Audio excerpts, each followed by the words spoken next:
Ingarso sung tulodo, ing madio mangun karso, tutwuri handayani, merupakan pratap triloka yang dicetuskan oleh Ki Hajar Dewantara. Sampai saat ini, pratap triloka masih dijadikan landasan bagi seorang guru untuk memenuhi tanggung jawabnya menuntun anak sesuai kodrat alam dan kodrat zaman, agar tercapai kebahagiaan dan keselamatan yang setinggi-tingginya. Memasuki abad 21 di era yang serba digital, menuntun dapat diartikan sebagai pemimpin pembelajaran yang berorientasi pada kepentingan atau kebutuhan murid. Dalam pratap triloka yang pertama, Ingarso sung tulodo, mengandung makna bahwa seorang guru dapat menjadi panutan positif bagi muridnya, baik dari sikap dan perilaku. Selanjutnya, dalam pratap triloka yang kedua, ing madio mangun karso, guru berperan sebagai motivator yang tidak mendominasi dalam proses pembelajaran.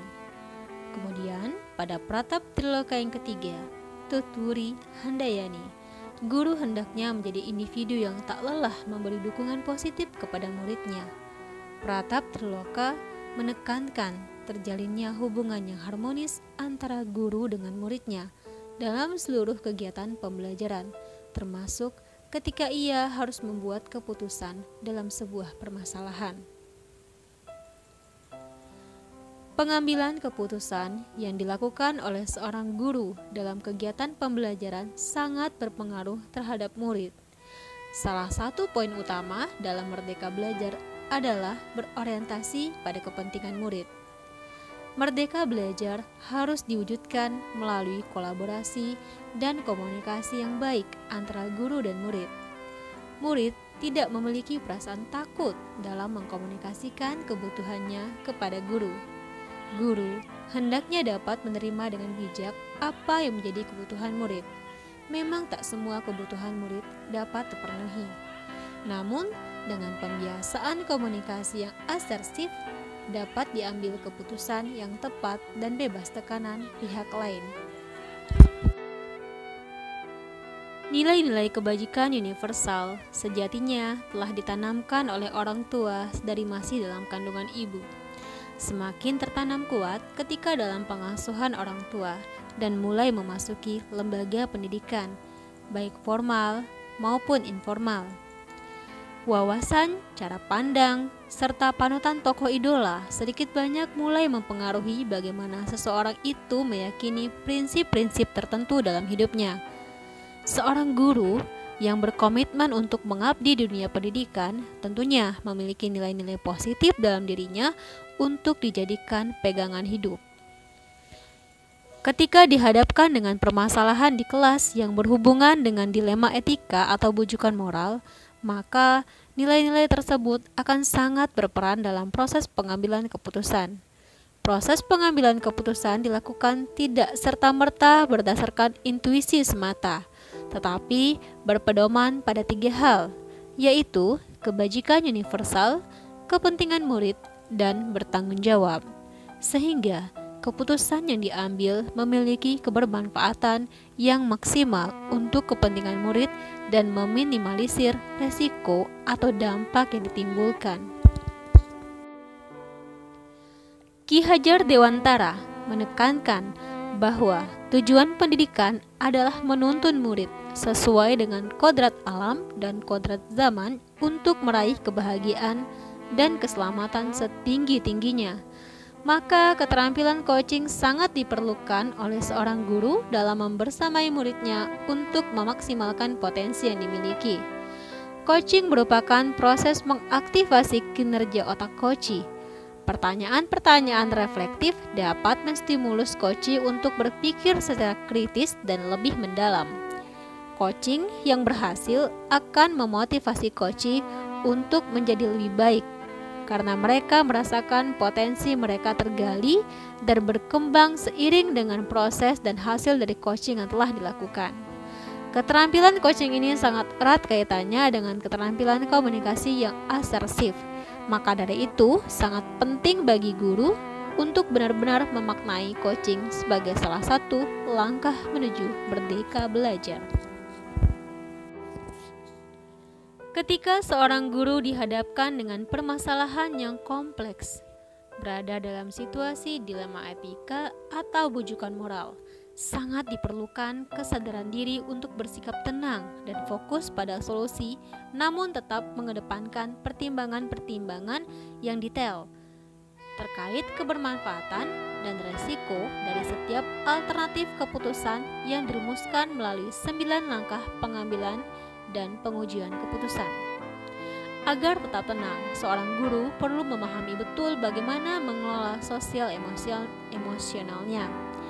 Pembelajaran sosial emosional dalam kerangka Castle mencakup kesadaran diri, pengelolaan diri, kesadaran sosial, kemampuan berinteraksi sosial, dan pengambilan keputusan bertanggung jawab. Maka, dengan kematangan sosial emosional, seorang guru diharapkan tetap tenang menghadapi masalah, sehingga keputusan yang diambil tidak sebatas karena terpancing emosi, namun benar-benar dipikirkan secara matang dampak yang ditimbulkan di kemudian hari.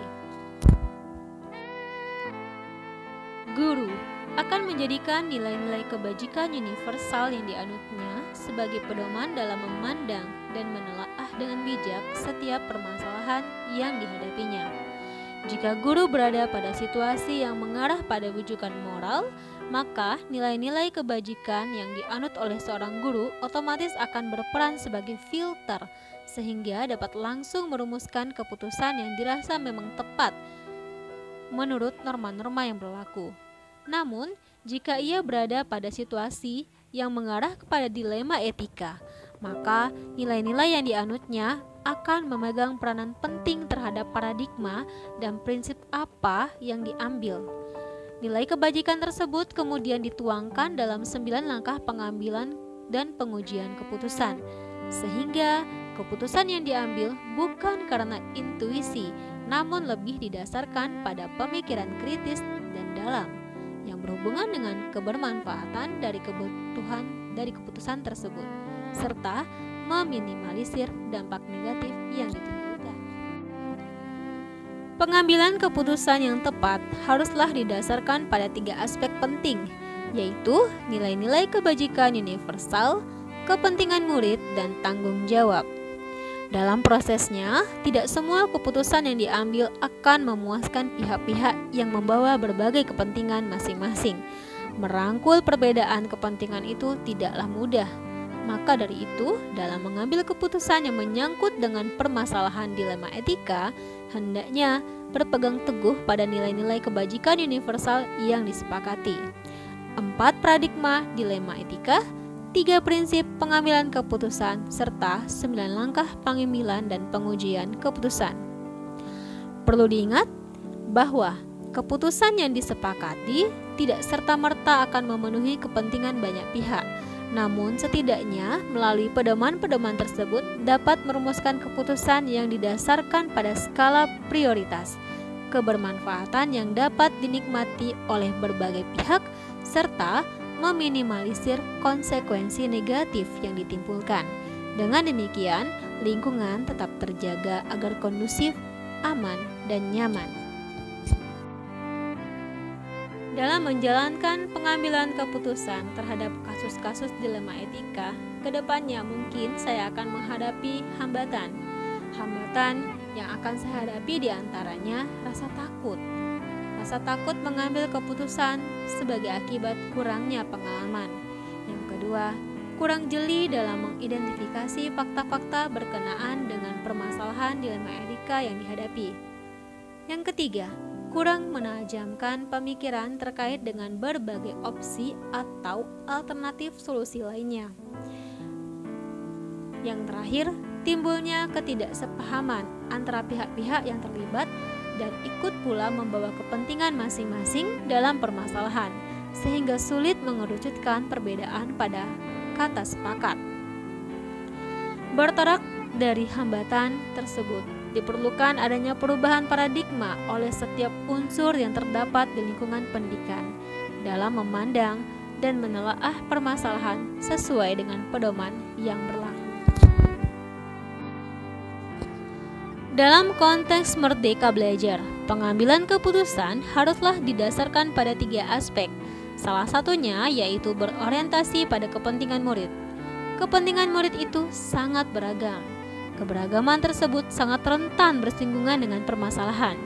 Jika seorang guru mampu menunjukkan kredibilitasnya sebagai pemimpin pembelajaran dengan menerapkan 4 paradigma dilema etika, 3 prinsip pengambilan keputusan, serta 9 langkah pengambilan dan pengujian keputusan dikolaborasikan dengan coaching, maka peluang untuk membiasakan murid dengan paradigma merdeka belajar akan terwujud secara maksimal.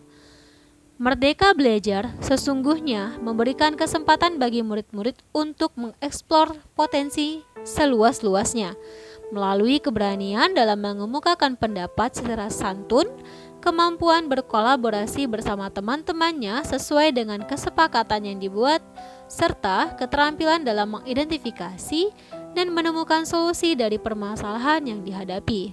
Dengan pembelajaran yang sederhana namun penuh makna ini, murid-murid dapat menikmati apa itu merdeka belajar.